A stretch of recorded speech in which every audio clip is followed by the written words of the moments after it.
talk about divine timing, often we, especially in the tarot community and everything, and people ask, often like, why isn't this happening? I've been waiting, and I guess I'm going to have to wait for divine timing. I'm going to have faith in divine timing, in God, the universe, etc. And then that kind of goes back to and ties into religion, I believe. And, everybody free to feel and think how they want to. And as we learn on this channel, whatever you believe is true, okay? Um, and I believe that's why, when we encounter people that had near unaliving experiences, NDEs, and they come back and they say, oh, I seen Jesus, or I went to hell, or whatever the case is. And other people have a different story, um, based off of their beliefs. So again, whatever you hold true deeply, um, that's true for you. And I believe that, even if you say, oh, I'm not really religious, deep down subconsciously, you may still hold a belief that, you still believe, whether or not it's true or not, whatever. We're not here to debate that or decide that. If you believe that there's a God, there's a devil, even subconsciously, your experience, whether it's NDE or otherwise, will reflect that. So if you still believe that the power lies outside of you, and that you do not make decisions, that you are not the author of your life, that you are not the creator of your life, then, you're still in this position of waiting. So we talk about a lot of different subjects on this channel when it comes to manifesting. Like,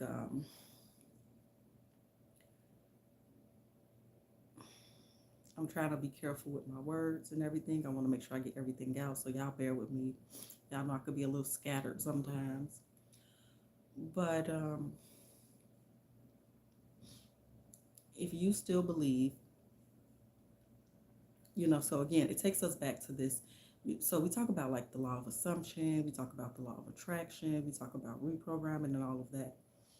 And one thing I definitely hit on a lot is the law of assumption. I always let you guys know that you need to be in the mind frame, the frequency, and the belief. They all need to be on one accord in order to properly manifest, in order to be the frequency of the thing that you desire. So within the law of assumption, it's already done. So like another example I use, you manifesting, you putting out an order, right? I liken it to placing an order with Amazon, and I see a lot of people using this example as well. Maybe in a slightly different way, but basically you put in an order and you're not worried about whether or not you're going to get it because you placed the order. That's how Amazon works. That's how ordering things work. You place an order, you pay for it, you know it's coming. All right, sometimes the schedule can be off. It could be a little later or it could come a little quicker. But you're not like waiting for, you're not technically waiting or indecisive on whether you're going to get it or not. You're not feeling insecure about it. You're not, oh, I'm going to get it, and oh, I'm not going to get it. You know what I mean? You know for a fact that it's coming. So that's how you have to be when you're doing law of assumption. So when people talk about divine timing, you're still giving the power to something outside of you. If you are doing a law of assumption, then it's already done and there is no waiting. If you already have it, you're not waiting for something. You don't even want it anymore necessarily. Just like when you're eating. I was hungry, I ate, now I'm not hungry. So you have to be in that state of mind when it comes to manifesting with the law of assumption or manifesting in general. Again, it's not one cookie cutter way for everybody. You can do exactly what I do and still not get any results because you internalize things differently than I do, or your experience is different. Like you need different things than I do. The same things that make me happy is not going to make you happy. The same things that get me in a good mood is not going to make you in a good mood. You know what I mean? So you have to tweak advice when it comes to how to manifest. You have to make it your own. So when we talk about divine timing, it's not something that I believe in. And I may have said it once and twice during readings because I didn't have a way to explain it, or I felt like I didn't want to offend anybody or make them feel away. I never want anybody to feel like what I'm saying is the end all be all, or my beliefs are the beliefs to hold, or convince you to do anything differently. If something I say resonates with you, then, do your own research, trial and error, or whatever the case is. But again, I don't want anybody to believe that I'm trying to convince you of anything or get you to convert to anything, because I don't follow any type of religion or deities or anything like that. And I don't look down or feel a way about anybody that does. It's not my business. I'm just here to talk about what I'm here to talk about. And again, if you resonate with some or all of it, you take what you do and leave the rest. So, divine timing is basically the moments the moments when you are in flow, when you're feeling whole, when you reach the correct frequency that's going to align with the thing you're trying to manifest. So, like I always say, for example, if you're trying to manifest money, let's say $10,000, you need to feel like $10,000, okay? um, you need to feel like $1 million. You need to feel like a new car. You need to feel like a new home. You need to know and feel like everything is right and perfect right now. You can't be looking for results because you have them. You know what I mean? And I still struggle with that too sometimes. It's hard to ignore your reality, but you're going to have to be delusional in order to get things to happen for you. So if this is our reality, we all agree as a society that what we encounter on a day-to-day basis is our reality. But a handful of us have learned, or we believe, that we can change our reality. So with that knowledge in hand, knowing that what you believe, what you feel, what you know is the truth, and you're not living that said truth, you're going to have to do your best to tunnel vision and block out reality and focus on what you want your reality to look like until you start feeling it and seeing it in 3D. If you want your relationship to be better, for example, you start, for one, you know what it's like to be around that person. You know what they feel like, you know what they smell like, how it feels when they touch you, and how you felt when they have made you feel good, made you feel whole, so to speak, for lack of a better term right now. You know what their voice sounds like and all of that, and you know how you want to feel. So you need to start imagining how it feels when that person touches you, how you want them to touch you, how they feel, how they smell, hear them saying, I love you, for example, and you reacting in your imagination, how that would feel to hear them say, I love you again, for them to hold you, for them to say certain things to you, you know what I mean, to take you certain places. But you also have to have a different perception of your relationship. Our relationship is great, things are going well, we're both happy, and again, in your imagination, seeing things the way you want them to be. You have to learn to be patient and even, again, work on yourself in different areas that you know you could be better in. Communication, um, making them feel safe just the way you want to feel safe within a relationship by listening, by expressing, by being patient, by not nagging or whatever the case is. And in work, you know, things are going well at work. I'm getting a promotion. You can, hear your boss or your colleagues congratulating you. That handshake on the interview, welcome to the team, giving you your start date or the email. You need to be a part of the imagination. not just watching it like you're watching a movie. You need to be in the movie. That's why I said you need to use your senses. You can hear their voice. You know what they smell like. You know the hug. Um, Imagine yourself sitting at the desk across from the person that would be interviewing you. You know what I mean? Um, you have to be in there. You know, see yourself walking down the hallway. See yourself in the waiting room, and the doors open, and hey, you must be so and so. Let's go back and do your interview. And imagine this person with a calm demeanor and very, you know, however you want them to be. If you want them to be a laid back person that's going to relate to you and like you for the job or whatever the case is, you need to feel that. You can't be nervous. You can't be wavering. You have to know you want it, genuinely. You have to be honest with yourself through this whole manifestation. And you have to always be in it. It's no breaks. It's no breaks. 11:11. You have to always actively be creating, or else, at least until you can get into the flow of things, until you get used to it, until you reprogram yourself, because every single thing is a distraction.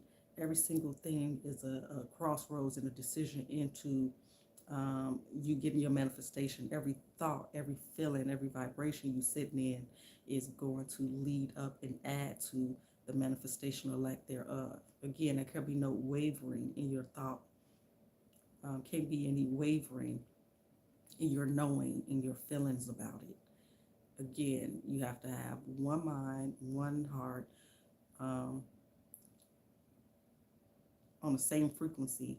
You cannot be serving two masters, just like, again, with the divine timing.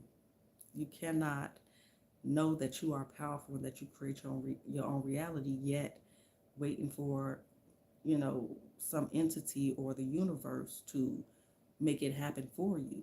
It's when you decide, it's when you become aware of you having the things that you want, And so how do we act like we have the things we want? Well, the $10,000 we talked about earlier.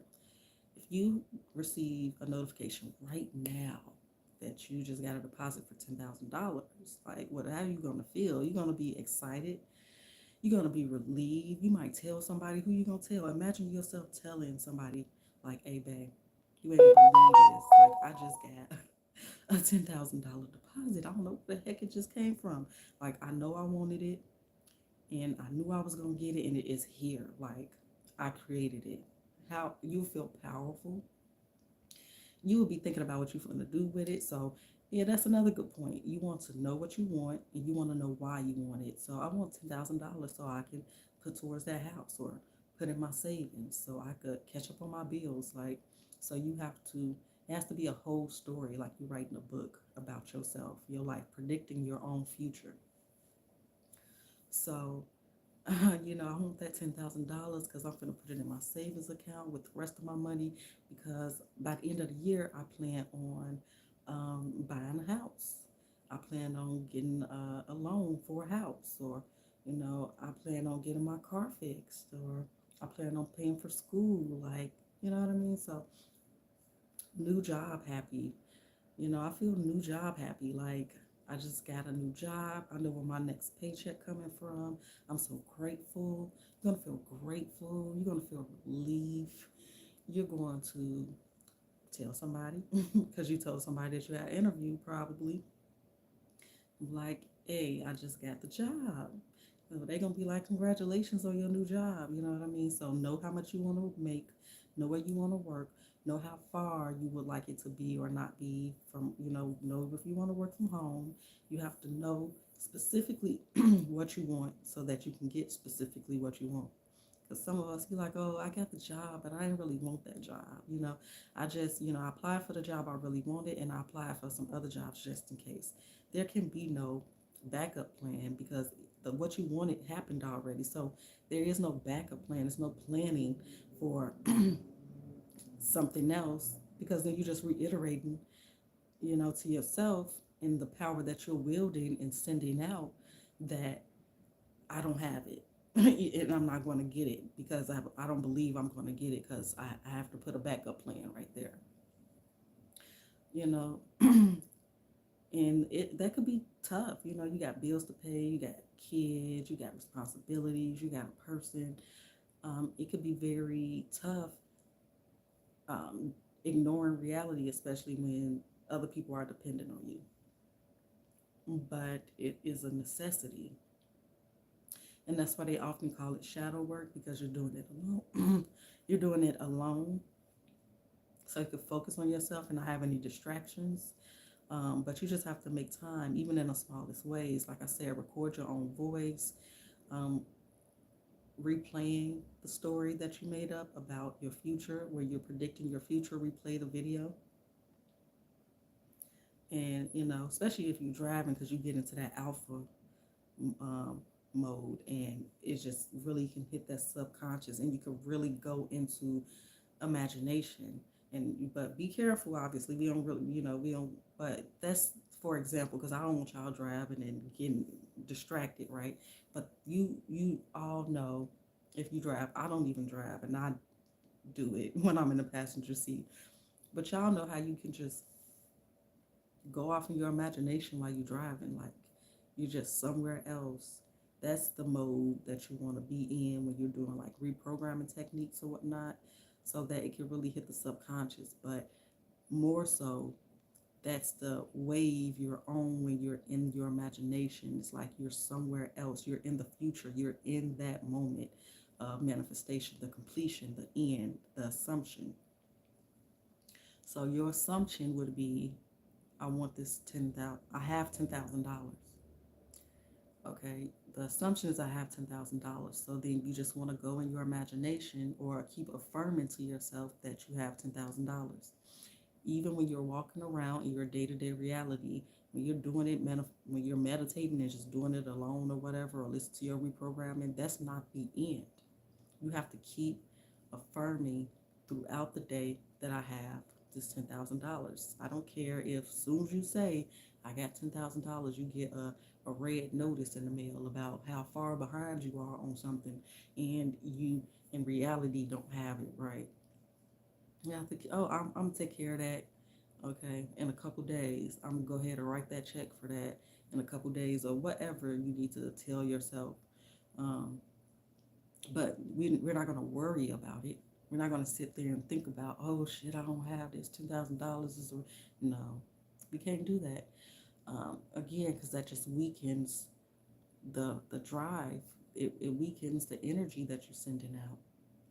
Like the energy is on its way to, you know, connect with your new reality. Your energy you're sending out is on its way to connect with the reality that you created.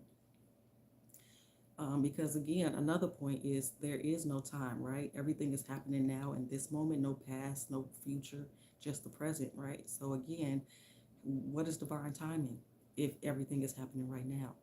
Okay. So your energy that you're sending out is going to go meet up with this reality so they can merge the reality that you want it to be. But then, you know, say the camera is the destination and you sent it out, and all of a sudden you like, oh, these bills, it start creeping back or going off course. Oh, I got these bills. Oh, it's too much traffic. Oh, I'm not going to get this job. It goes off track. You know what I mean? And that's going to happen. So you just get yourself back up. You know, you just got to keep getting up until you get there. You have to ingrain in your mind, in your subconscious, in your belief that you already have, you already are what you want, who you want to be, and you have to feel whole. That's the main feeling of it all, because if you don't feel like you need anything, that's feeling whole. I don't need any validation. I don't need any money. I don't need a solution, a problem solved. I don't need any of that because I already have it. Nothing's wrong. Everything is perfect. Everything is whole. So the more you reiterate that to yourself, the more you're going to emit this wholeness frequency, and the more likely your realities will meet up to, be the reality you wish it to be. So I know I said a lot of words, but I hope you guys understand what I'm trying to say. Divine timing is when you say it is, when you hit that specific space of enlightenment. You know, when they say nowhere, nobody, no place, no thing, I'm nothing. I'm just a ball of potential. Like when you're born, before you get a name, before you know what's going on, you're just this ball of potential as a child. And essentially, your surroundings and your parents and everything start to mold you into a person. But before that, it's just potential. And many times throughout our lives, we get this rebirth of potential. Okay. All of this fell down, or I broke everything down, or I just decided to go another path. Um, that's a rebirth. And so, assuming and manifesting is a big ball of potential, and you get to mold it to what you want it to be. So give yourself permission to be made over, to be innocent, to not have went through any of the experiences that caused you to have doubt, or to be in a position where you feel like you want to create a new reality. You know what I mean? So give yourself permission to be a blank canvas and be whoever you want to be. If you want to own your own business, how would a boss act? They will be responsible, they will be organized, have a schedule, whatever you believe that to be. It doesn't have to be the things I'm saying. It's whatever you believe that to be. You get to make up the rules and the decisions.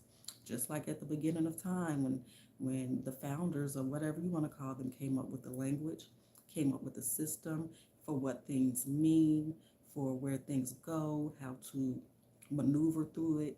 You make that up. You make it up. Just like when you play with your dolls or your action figures when you were a kid, you made the rules or whatever the case is. You know what I mean? You decided what they say. You did. You get to do whatever you. Just like all the people on the internet, baby. Everybody acting like they. You get to be whoever you want to be on the internet. You get to be a guru of relationships, or spirituality, or hair, or whatever. You get to be whoever you want to be. You get to pretend that your life is perfect, or you get to pretend that your life is worse than it is. You get to pretend to do whatever you want to do. So take that type of ideology and put it towards creating your new reality. Be delusional. As long as you're not hurting yourself or nobody else, be delusional until it happens. Just like on Kanye West and T-Pain, Good Life. Welcome to the good life. Oh yeah, welcome to the good life. That's my shit. I was just listening the other day. But Kanye said, I always had a passion for flashing. Before I had it, I closed my eyes and imagined. Okay? So that's what you gotta do. If you can see it, you can believe it, you can have it, you can do it, nothing to it. But yeah, if you see it, seeing is believing. That's what people say. Seeing is believing. So you have to see it to believe it. And once you see it, you could believe it, But yeah, also you gotta be delusional. Even if you want to lose weight, you can see yourself, every time you walk past the mirror, be like, ooh, I'm looking good. My stomach looking good. My stomach flat. Ooh, I'm looking a little thick. Ooh, my skin clearing up. My hair growing. It's super soft. You know, you have to convince yourself. You have to, and I always bring up as well, like when we go, it's so easy. Oh, I can't stand it. It's so easy to, say for example, you dating somebody, you in a relationship, whatever, and you did something, you know, or you say something, you already know how this, you assume you know how somebody's going to respond. And you go off on this whole tangent in your head about how they going to say it and what you going to say. Or you already imagine how bad traffic gonna be. Like, it's so easy to come up with a dumbass story, a negative story. You could see it, you could feel, you start getting angry. You start, you know what I mean? You feel all the emotions. No, you know, when you have a thought that's gonna provoke emotion. So whether that's good or bad, like, you literally be in it, you know what I mean? And then you be mad at this person and it hasn't even happened. You could think your person cheating, and you going off about what messages you gonna see in the phone in your head. You going off about how you gonna um, um, what's the word? How you gonna confront them and all of, like, you going off, and whole time ain't none of this happening, or it is happening. But either way, you already done been in the movie. You interacted in the movie, verbally, emotionally, and otherwise. You know what I mean? So we have to be able to get into our imagination and our belief system just as well in a positive way than in a negative way. So it's a lot. It's simple ish when you say it ish, but it's tough trying to reprogram yourself, especially reprogramming your emotions. You know, yeah. So I think that's what I got, y'all. So basically, like, divine timing is whatever you want it to be. But I personally say you're holding a contradiction if you know you're the creator in whatever form, in whole or in part. If you know you're the creator, but you're waiting on something else to create your desires for you, that's a contradiction. You can't serve two masters. You have to either be aware that you are the source, or that you're the creator, or you're going to relinquish your power over to a different source, you know? And for a long time, we've been waiting for, in my perception, in my belief, we've been waiting for something to happen for a long time, for somebody to save us, for somebody to take the burden off, to relieve some pain, to show us something. But crickets, you know? And in some ways, we have gotten proof, you know, again, based off of your beliefs, you have gotten proof like, hey, like, you know, this entity really showed up and showed out. Like, my problem is solved. Now, I would ask you to take a look at the situation and determine whether something miraculously happened where you didn't have to put in any extra effort or exert yourself energetically to, like, for example, if it's about money, did you have to put in overtime? Did you have to borrow money from somebody? Did you struggle to get it together in the nick of time? Or did something miraculously happen where everything was just a-okay? You know what I mean? Or you got some relief in some way. Um, Even if that was just an extension for whatever the case is, you know? So again, it's whatever you believe, and I hope that the answer you find in this, you know, scenario I just, you know, set out before you, that it was miraculous, okay? But, you know, if it wasn't and it was you that put in all the energy, then who holds the power, you know? So, you guys, I hope you enjoy the rest of your day, and I hope that this was of some help to you. And I'll let y'all next time. Later.